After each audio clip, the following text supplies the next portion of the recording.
আসসালামু আলাইকুম। মোবাইলের মাধ্যমে টাঙ্গাইল টিটিসিতে অ্যাসেট প্রকল্পে ফ্রি কোর্সগুলোতে যেভাবে ভর্তি আবেদন করবেন ফ্রিতে, তা পর্যায়ক্রমে আপনাদের এই ভিডিওতে দেখানো হবে। স্টেপ বাই স্টেপ ফলো করবেন, তাহলে অনলাইনে নিজেই ভর্তি হতে পারবেন।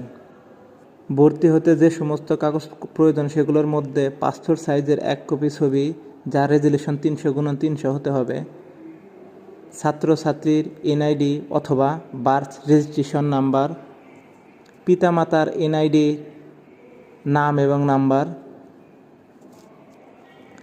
এসএসসি সার্টিফিকেট অথবা সর্বশেষ শিক্ষাগত যোগ্যতা এর সার্টিফিকেট। প্রথমে আপনার একটি ব্রাউজার ওপেন করে নিতে হবে।